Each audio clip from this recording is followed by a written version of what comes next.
कल हम लोगों ने जो है इंट्रोडक्शन की ली थी, तो कुछ बच्चे हो सकता है नहीं हो कल, तो मैं इसको जो है थोड़ा सा जो है वो समराइज वे में रिपीट कर देती हूँ। ठीक है, cyber crimes are related to internet basically ना। अभी ये एक जो थिंकर थे उनका कहना था कि we used to fear the atomic bomb when I was young, now we fear all the cyber attacks and hacking. Means nowadays hacking or in other words cyber attacks or a cyber crime reach to their maximum.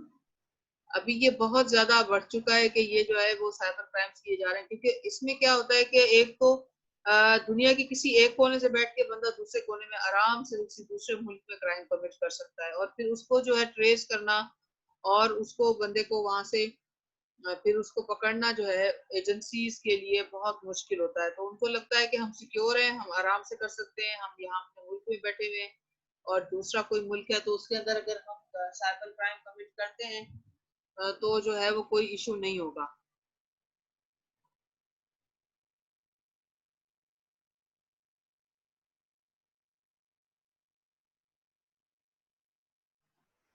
तो इसलिए जो है लोग आराम से cyber crimes कर देते हैं। इसमें हमारे पास एग्जाम्पल एक थी कि बांग्लादेश बैंक ऑफिशियल्स का जो कंप्यूटर था, उनका स्टेट बैंक था, वहां से 81 मिलियन का जो है वो फ्रॉड कमिट हो गया, यानी कि उसमें हैकिंग के जरिए वो अमाउंट जो है वो ले उड़े थे जो हैकर्स थे वो। अच्छा, cyber crime is defined as a crime which a computer is object of crime, hacking, phishing, spamming. Now, in previous days, computer was object. Computer का इस्तेमाल किया जाता था क्राइम कमिट करने के लिए और इंटरनेट को इस्तेमाल करने के लिए, बट नाउ अडेज हमारे पास अभी क्या है, now the situation is we have smartphones and it has all kind of data, all kind of facilities, all kind of apps, जिसके जरिए हम कुछ भी कर सकते हैं। यानी हमारे पास हम अब क्या है कि ये डिवाइसेस जो हमारे पास छोटी छोटी सी, यानी हमारे हाथ में ये जो स्मार्टफोन्स हैं, इनके अंदर पूरा एक कंप्यूटर मौजूद है, पूरा मुकम्मल उसमें कंप्यूटर मौजूद है, और हम कोई भी जो है अपना एक्ट जो है वहां से हम परफॉर्म कर सकते हैं आराम से, उसको हम इस्तेमाल कर सकते हैं, उसको हम यूटिलाइज कर सकते हैं, और फिर हमारी पहुंच जो है दुनिया के किसी भी कोने तक हो सकती है। तो इसलिए जो है इसको कहा गया इलेक्ट्रॉनिक डिवाइसेस, जिसमें जो है electrons in shape of charging, या फिर जो इलेक्ट्रिसिटी का इस्तेमाल करके और उसको जो है वो जो डिवाइसेस जो है वो चार्जिंग के जरिए चलती है, इसलिए इलेक्ट्रॉनिक क्राइम्स कहा गया है इसको। अच्छा, इसको अगर हमने थारोली इसको हम कैटेगराइज करें या क्लासीफाई करें, तो we have three categories of cyber crimes. Number one, crimes against a person, cyber crimes against a property, cyber crime against a government. ठीक है। अच्छा, पर्सन के खिलाफ क्या है कि हरासमेंट हो सकती है, साइबर स्टॉकिंग है, साइबर बुलिंग है, साइबर डेफेमेशन है, ईमेल स्पूफिंग है, cracking, SMS spoofing, credit card frauds हैं, ऑनलाइन लिबल है, सिलेंडर है, फाइनेंशियल फ्रॉड्स हैं, आइडेंटिटी थेफ्ट है। So these crimes are against a person. Means if the loss is sustained, then the loss will be sustained by a single person. Another crime is the crime against properties. Means performing frauds and such types of property record को जो खराब करना और इस तरह की जो चीजें होती हैं। इंटेलेक्चुअल प्रॉपर्टीज वायलेशन है, उसके जो रूल्स है उसकी साइबर ट्रेसपास है, डीडीओज अटैक है, वर्म अटैक है, जिसके जरिए जो डेटा हमारे पास स्टोर्ड होता है या जो हमारे पास प्रॉपर्टीज का रिकॉर्ड है उसको उड़ाने की कोशिश की जा सकती है, उसको उड़ाया भी जा सकता है। हैकिंग के जरिए या getting access to that data, उसमें चेंजिंग की जा सकती है, उसको चेंज करके इसको किसी और के नाम था उसको किसी और के नाम किया जा सकता है, ट्रांसमिटिंग वायरसेस हो सकता है। साइबर क्राइम्स अगेंस्ट गवर्नमेंट जो होंगे उसके अंदर जो है बड़े पैमाने पर और बड़ा जो ऐसा क्राइम जिसमें पब्लिक एट लार्ज को जो है वो इफेक्ट हो, यानी उसका इफेक्ट जो होगा वो नेशनल लेवल पर होगा। तो जो नेशनल लेवल पर हमारे पास जो अटैक्स होते हैं उसके अंदर क्या क्या चीजें, साइबर टेररिज्म है, साइबर वारफेयर है, possessing of unauthorised information, hacking into confidential और मिलिट्री डेटा हो गया, या फिर किसी इंफ्रास्ट्रक्चर में जो है वो घुसकर और वहां पर जाकर के छेड़छाड़ की जाएगी, अगर ऐसी कोई चीज होगी तो उसमें जो अफेक्टेड लोग होंगे, there will be no single, not a single person will be affected, but the effective it will be effective on a national level. अच्छा, अब आ जाते हैं नेक्स्ट। ठीक है, इंपॉर्टेंस इसकी हमने पढ़ी थी, तो इसकी इंपॉर्टेंस ये है कि inevitable every technology is standing to be a part of information technology is in near future every species of law might be a part of cyber law. ऐसा हो सकता है कि नियर फ्यूचर में तमाम कवानीन जितने भी हमारे पास इस वक्त एक्टिव हैं, उन सब में कहीं ना कहीं साइबर लॉ का इंटैक्ट मौजूद होगा। क्यों? इसलिए कि हमारे तमाम डेटाज ऑनलाइन होते चले जा रहे हैं, हमारा सारा सिस्टम ऑनलाइन होता चला जा रहा है। अभी आप देखें, हम क्लासेस भी ऑनलाइन कंडक्ट कर रहे हैं, तो समवेयर कहीं ना कहीं जो है हम इंटरनेट से मुस्तफीद भी हो रहे हैं, फायदा उठा रहे हैं, और साथ के साथ उसके साइड इफेक्ट्स से भी हम लोगों को इफेक्टिवनेस, उसकी भी इफेक्ट्स जो हम पर पड़ रहे हैं। ठीक है, prospective role of the cyber law. Cyber crimes of an international in nature, financial type जो क्राइम्स किए जाते हैं उसमें ज्यादातर जो होते हैं वो इंटरनेशनल नेचर के, यानी किसी दूसरे मुल्क के स्टेट बैंक में या बैंक में हैकिंग करके वहां से अमाउंट अपने जो है वो अकाउंट में ट्रांसफर कर लेना, या इस तरह की चीजें हो गई। Cyber law have an important role in representing and defining the norms of a cyber society. Now when cyber society is going to establish, then we have to set some norms, we have to set some examples. वहां पर हमें जो है वो कुछ limitations तय करनी है, वहां पर हमें कवानीन को जो है वो इम्प्लीमेंट कराना है। Cyber law helps in giving the right to enter into legal enforceable digital contracts. Cyber law help in maintaining and owning the cyber properties. Cyber law helps in to carry on online business. Cyber law in helping in providing legal or reorganization for electronic documents and digital signatures. तो अब कहाँ cyber law हमारी help कर रहा है? Business में help कर रहा है, हमारी साइबर प्रॉपर्टीज रखने में। साइबर प्रॉपर्टीज हमारे पास क्या होती है? जैसा कि अभी हम अगर किसी को, जैसे ही अब हमारा लेक्चर हो रहा है तो हम इसको रिकॉर्ड करके साइबर, ये हमारी एक साइबर प्रॉपर्टी है। Means this property belongs to us, हमारे स्टूडेंट्स की है, हमारी है। अब कोई इसको अगर अपने नाम से यूज करेगा तो ये थेफ्ट हो जाएगी। ठीक है, तो ये साइबर प्रॉपर्टीज कहलाती है। हम अपनी साइबर प्रॉपर्टीज रख सकते हैं, और उसके अलावा यह है कि ये हमें राइट्स देता है कि अगर हम चाहें तो लीगल तरीके से डिजिटली कॉन्ट्रैक्ट्स कर सकते हैं, डिजिटल डॉक्यूमेंट्स इलेक्ट्रॉनिक फॉर्म में हम अपने रख सकते हैं। देखिए, हम स्कैन करके अपने सारे डॉक्यूमेंट्स को रख लेते हैं कि भाई हमें कभी जरूरत पड़ सकती है, तो वो हमारे पास हमारे मोबाइल फोन में कभी कभी या हमारे लैपटॉप में पड़े होते हैं। उसके अलावा जो डिजिटल सिग्नेचर्स हैं, आपके बार कोड्स वगैरह, ये सारे डिजिटल सिग्नेचर्स कहलाते हैं। अच्छा, अब उसके बाद आ गया हमारा पैका, यानी prevention of electronic crimes act. ठीक है, ये हमारा जो है 2016 के अंदर ये लॉ पास हुआ। उससे पहले, सबसे पहले जो हमारा लॉ बना था इलेक्ट्रॉनिक क्राइम्स ऑर्डिनेंस के नाम से, वो 2007 में बना था। इन 2007 फिर वो उसी को जो है लेके चलते रहे। फिर 2009 के अंदर उसको पार्लियामेंट में पेश किया गया, वहां से वो पास नहीं हो पाया। फिर उसके बाद जो है ये सिलसिला चलता रहा, उसी को किसी ना किसी तरह इम्प्लीमेंट करते रहे, लेकिन बाकायदा तरीके से जो है वो इम्प्लीमेंट फिर भी नहीं हो पाया।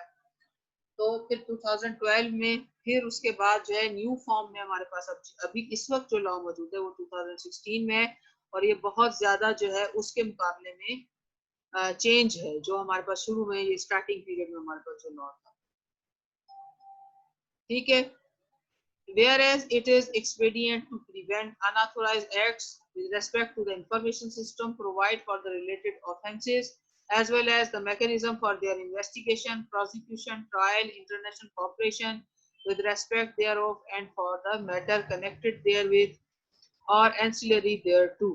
यानी ये जो लॉ है हमारा, ये क्यों बनाया गया? ताकि एक्सपीडाइट किया जा सके, यानी कि प्रोसेस को थोड़ा सा एक तो एक्सप्लेन किया जाए कि ये किस तरह से मैकेनिज्म एक तो तय किया जाए कि इसमें किस तरह इन्वेस्टिगेशन होगी, क्या क्या इन्वेस्टिगेशन, जिसमें इन्वेस्टिगेटिंग ऑफिसर को पावर्स होंगे और उसने इसको किस तरह लेके चलना है। उसके साथ साथ ये कि इसमें हमें इंटरनेशनल कॉपरेशन की अगर जरूरत पड़ेगी तो वो हमने क्या करना है। अगर हमारे पास कोई बाहर से कोई दूसरे मुल्क के लोग आके कहते हैं कि जी आपकी किसी सिटीजन ने हमारे साथ ये मसला किया, तो हम उसको कैसे डील करेंगे। तो ये सारा प्रोसेस हमें इस लॉ के अंदर मिलेगा। अब हम अपना डेफिनेशन से स्टार्ट करते हैं।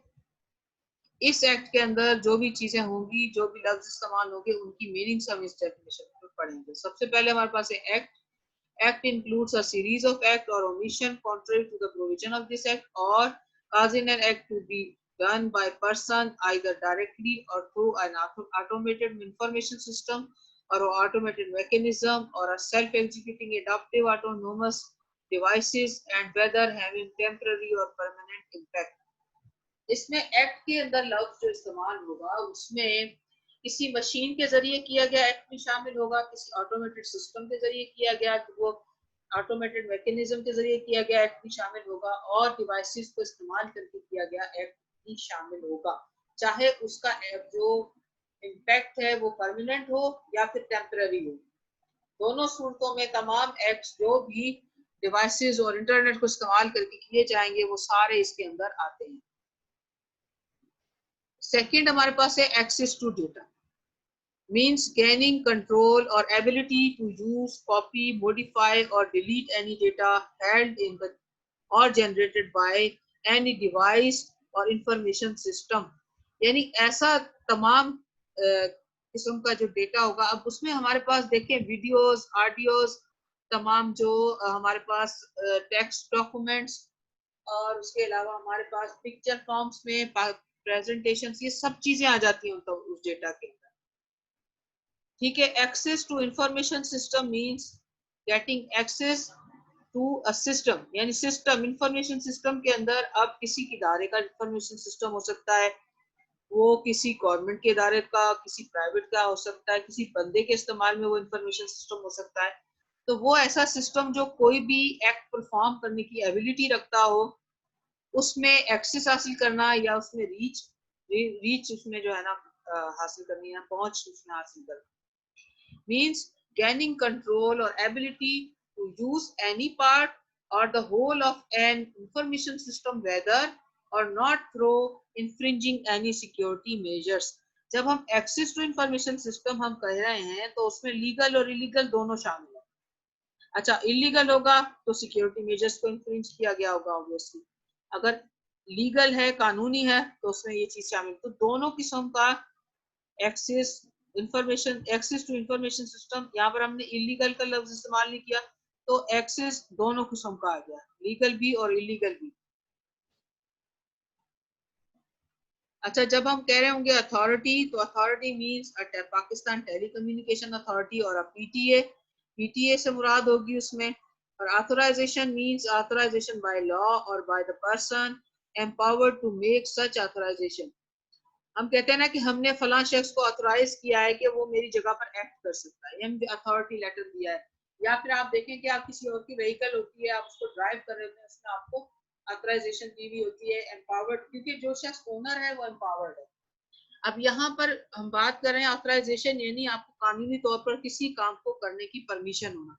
अब वो ऑथराइजेशन आपको बाय लॉ हो सकती है, यानी आपका कानून आपको इजाजत देता है अगर किसी काम करने की, तो वो बाय लॉ हो गई। अगर वो परमिशन आपने किसी पर्सन से ली है या अगर किसी अथॉराइज ऑफिसर से ली है, तो फिर उसके अंदर वो वाली जो है एम्पावर्ड पर्सन से ली गई ऑथराइजेशन आ जाएगी।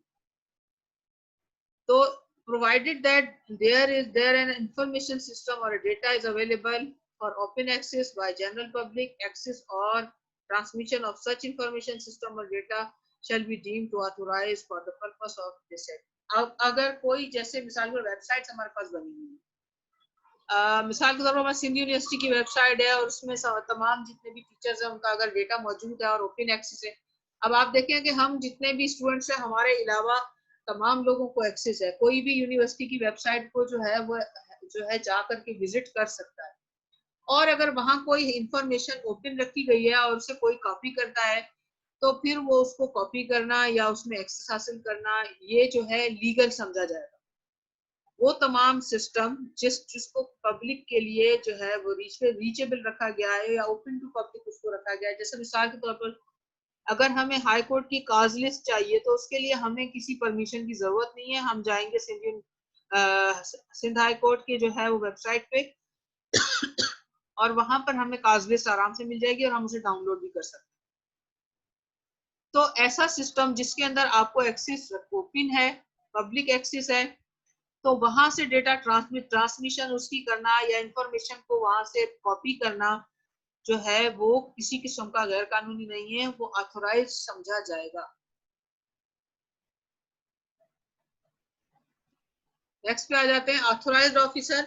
यहाँ पर ऑथोराइज्ड ऑफिसर का मतलब है in officer of investigation agency और authorized to perform any function और behalf of the investigation agency और अंडर दिस एक्ट। यानी यहाँ पर हम बात कर रहे हैं इन्वेस्टिगेशन ऑफिसर की, वो बंदा जो कि कानूनी तौर पर ऑथोराइज्ड है और इन्वेस्टिगेशन कैरीड आउट करता है, तो उसे हम आम लफ्जों में आईओ या फिर इन्वेस्टिगेशन ऑफिसर भी कहते हैं। अच्छा, कोड का मतलब यहाँ पर, क्योंकि ये हम क्राइम से रिलेटेड पढ़ रहे हैं, तो यहाँ पर अप्लाई होगा क्रिमिनल प्रोसीजर कोड।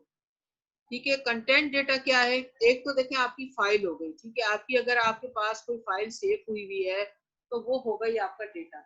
उसके अंदर जो इंफॉर्मेशन मौजूद है उस फाइल के, वो हो गई content data. Means any representation of a fact, information और concept for processing in an information system including source code or a program suitable to cause an information system to perform function। उसमें ये सारी चीजें भी शामिल होंगी, यानी कि कोई अगर आपका सॉफ्टवेयर है तो वो भी डेटा, उसके अंदर जो कंटेन है इंफॉर्मेशन वो भी डेटा कंटेंट्स में आ जाएगी, या फिर अगर आपका कोई कोड है तो वो भी डेटा कंटेंट्स में आ सकता है जिससे आप एक्सेस हासिल करते हैं अपने सिस्टम में। अच्छा, court means the court of competent jurisdiction designated under this act, यानी वो तमाम कोर्ट्स जिनको साइबर लॉ से रिलेटेड केसेस चलाने की परमिशन है या फिर वो डेजिग्नेटेड हैं इस पर्पस के लिए। अच्छा, अब हमारे पास आ जाता है क्रिटिकल इंफ्रास्ट्रक्चर। इंफ्रास्ट्रक्चर तो आपको लफ्ज आपने सुना होगा, इंफ्रास्ट्रक्चर का मतलब होता है किसी भी चीज की फिजिकली जो उसकी जो फॉर्म होती है उसको हम इंफ्रास्ट्रक्चर कहते हैं। और जो क्रिटिकल यानी ऐसा हसास इंफ्रास्ट्रक्चर या sensitive infrastructure which is basically related to national security or a national level, यानी फॉर द नेशनल पर्पस और पब्लिक एट लार्ज उससे जो है फायदा उठा रही है, तो ऐसा, और वो सेंसिटिव है, तो ऐसा स्ट्रक्चर जो है क्रिटिकल इंफ्रास्ट्रक्चर में आता है।